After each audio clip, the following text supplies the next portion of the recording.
A headscarf might be worn for purposes such as protection against weather conditions, sanitation, fashion, or religious distinction. However, if you're a woman and you're planning to visit Iran, after the crazy lockdown, of course, under the current laws, you're required to wear a headscarf, which I'm sorry about. In this video, you'll learn how to choose and wear a headscarf properly. Hello everyone, my name is Narges, or Nars as some friends of mine prefer. Welcome to this channel, which is my little corner for talking about Iran, Persian language, myself as an Iranian, and topics I'm passionate about. And if you're interested in subscribing to channels and tapping that little bell, it's your time. Okay, headscarves, or rusari as we call them in Persian, which literally translates what's on your head or what you put on your head. What do I think about them?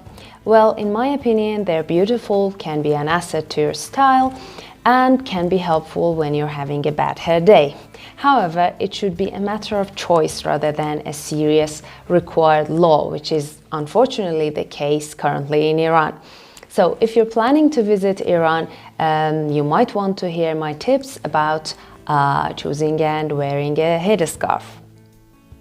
So I begin with different types of headscarves that you can use over here. The first one is the simple square, which comes in different sizes. The second one is actually a rectangle, which we call shawl. And lastly, we have this one, which is called Magn, and I'm sure you can't pronounce it. And it's actually the official headscarf and usually comes in dark colors. All of these come in different materials such as cotton, polyester, or silk. What I recommend is cotton, and avoid silk or satin, as the scarf would be much more difficult to handle. Now let's see how you could wear these. Hello! Seriously, did you think I could remove my scarf? So, the square scarf. I show you this one as much as I can. First, you fold it in half diagonally like this to form a triangle. Now you simply put the triangle on your head like this and have the right end a little longer, but if you're left-handed, have the left end a little longer. Then you just fold this two parts a little bit and tie a simple knot like this, and you're good to go. This style is called the babushka and is also used in some Eastern European countries and by some rappers. Just why? A simpler style you can have with this kind of scarf is using a ring instead of a knot. So you just put the two ends throughout the ring and then adjust it a little bit. I'm trying to do that like this. Just pull the ring up and then adjust things a little bit and you're good to go.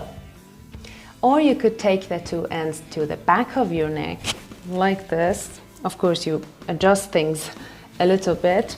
Tie a simple knot on the back of your neck, as some of you might know, and then adjust the knot a little bit and then pull the two ends over here and you're good to go. The next type of scarf is the shawl, which is usually a long and wide rectangle.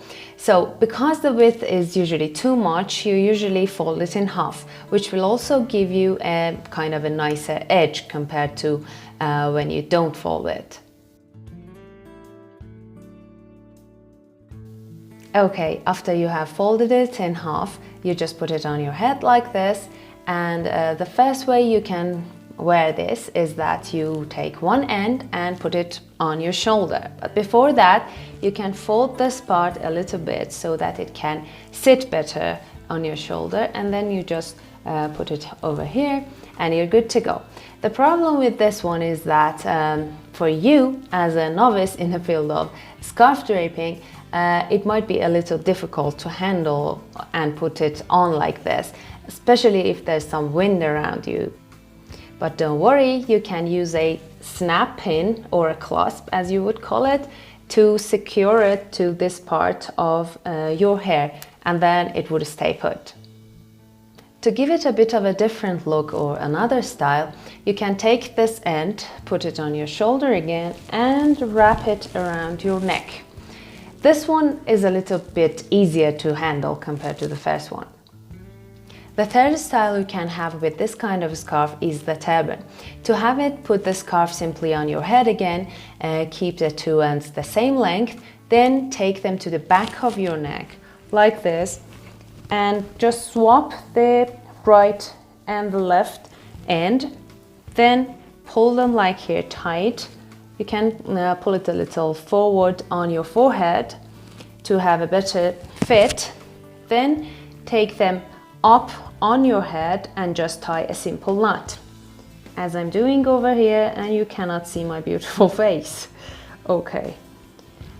After you have made the knot, you have these two ends which you then wrap around this part that you just brought up. So I can do it like this. Wrap it and wrap it till you have nothing left, or you have a small part like this, which you can secure with a pin or just let it be like this. And do the next part like the first one, like this, and this, and we're done. So you have a turban. I strongly recommend this to you because it stays put, it gives you a more unique look, and your neck wouldn't be hot. I myself cannot wrap my scarf like this, but you can, because over here the police is a little more forgiving towards foreigners. And the third type of scarf is Magn, or the official scarf, which is this one, if you can see. And this one is very simple to put on, especially if this part is sewn like this. I don't know if you can see that, but to put this one on, you just take this end and you bring it up like this. Then you have a kind of a hole, and you can stick your head into this and you're good to go. Let's see.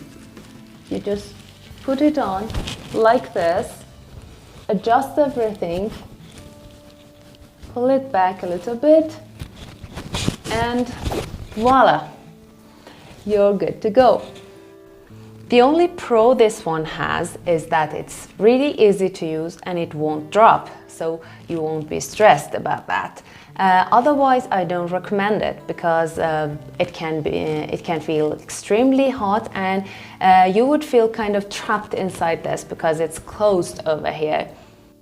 Also, it doesn't look that nice, and we Iranian women go for this only if we have to, like in certain occasions, or at school, in university, or for certain jobs.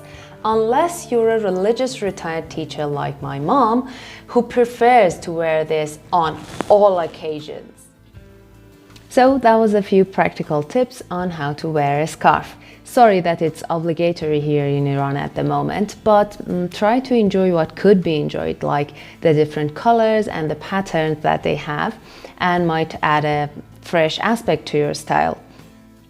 If there's anything you might want to know about Iran, Persian language, or me, let me know in the comments section. Thanks a lot for watching, and goodbye till my next video.